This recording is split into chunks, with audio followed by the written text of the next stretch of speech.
Hello everybody, it's AJ back again with the Mighty Glue Stick and a couple of updates in quick succession. I need to catch up on one that I missed earlier on the week. So today I'm going to be covering a weird monster that's not in the 5th edition monster manual yet. I expect that it's going to turn up at some stage because it's a good critter. And one that's from a alien environment. That's right, we're travelling to the elemental plane of fire, or the elemental chaos. And the fiery bit of the elemental chaos where there's a large area of blasted terrain, calderas and burnt, desolate, dry, nasty conditions, plains of ash and cinder. And this is an environment which is inimical to life. There's barely any water there at all. It makes a desert on Earth look like an oasis by comparison, and it's very hard for anything to survive. So almost invariably, the creatures that survive there do so by predating on other creatures. Their only source of nourishment and moisture is other living creatures. And top of that food chain, in the more animalistic creatures native to that area, is a weird little critter called the Rast. And the Rast came to prominence in, I think it was Planescape and some other stuff, but it hasn't had any major monster ecology articles written about it as far as I know. And it's considered by some to be one of the silly creatures. That is a monster that has little point other than just being a nuisance and doesn't make much sense. But in its own environment, it makes perfect sense, really.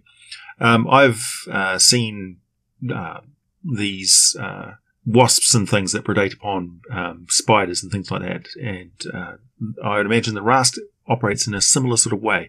They are a naturally hovering and floating creature that does burrow a shallow sort of pit into whatever soil is available, and it lays its egg sacs there and feeds its little baby Rasts, but really it doesn't build any complex structures, and they are a migratory, naturally roving pack predator, and therein lies the danger of the Rast and their ability to overwhelm people with their numbers, and their primary form of attack is the ability to paralyze people with their gaze. So the Rast, in its physical form, it's got a rusty sort of a bulbous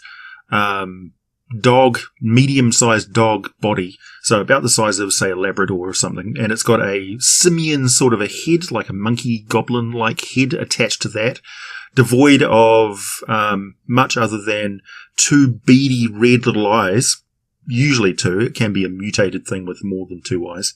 But the effect is still the same.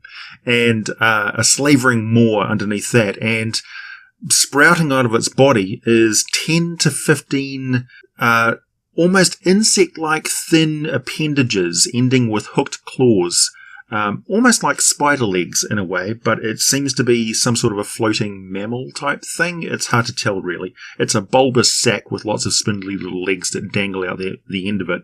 And it really just looks like a bloated mutation, almost like a blood clot with its red claws and this baleful gaze glowing red out of its head.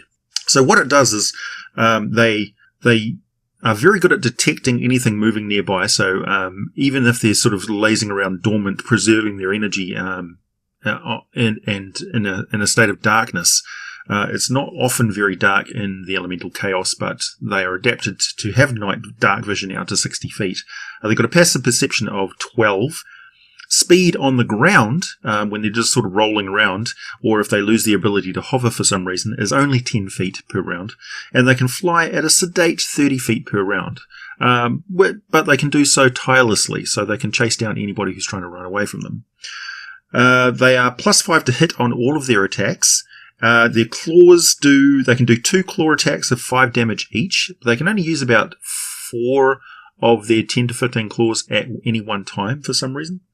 And they've got a bite attack which they use to drain blood, latching on similar to a sturge, doing 5 points automatically draining blood while they're attached to somebody, and they can be detached fairly easily. They've only got a strength of 9. They've got a dexterity of 12 plus 1. They've got a constitution of 12 plus 1. Their intelligence is only 3, animal-like. They can't speak. They don't have any language of their own. They are animal predators. So they're -3 on all intelligence checks. The wisdom is 8 at -1, and charisma is 7 at -2. Their gaze attack is by far the most interesting part of them.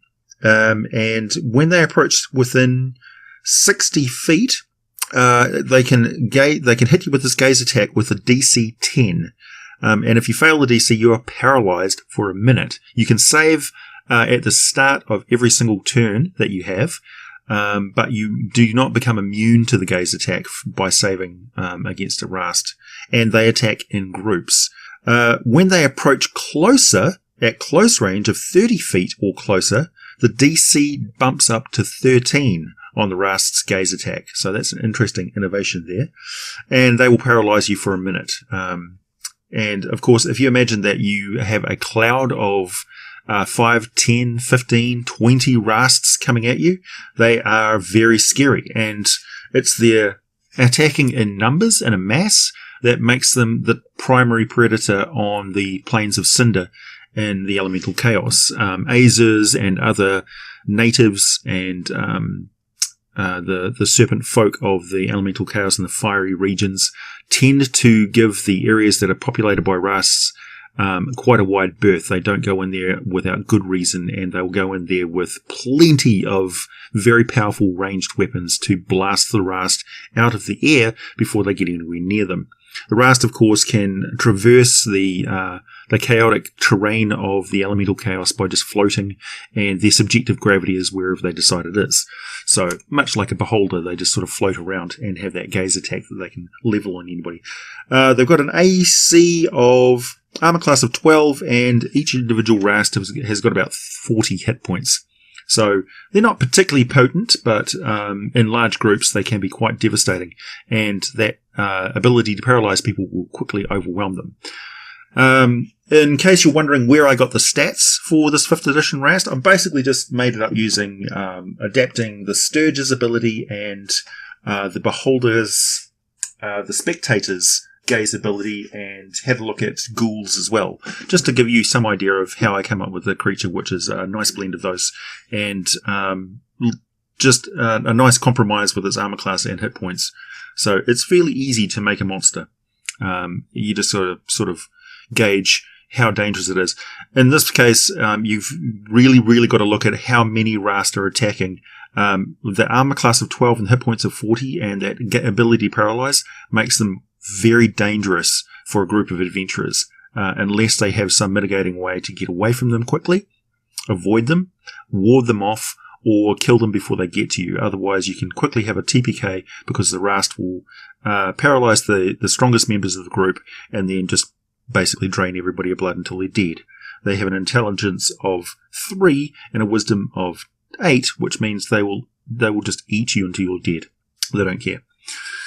So yeah, Rast. Great natural creature of the elemental planes, to give you some idea of how scary it would be to walk around the elemental planes, and to remind people that there are actual native creatures of the elemental plane. The chaos is festooned with all sorts of different life which has adapted over the millennia to live there. And it's not pleasant life at all. It's well adapted to its environment. It's very good at capitalizing on any game that comes near it, and they'll attack anything that moves, including other Rast that aren't part of their particular group or tribe or pack or whatever you call it, a flock of them.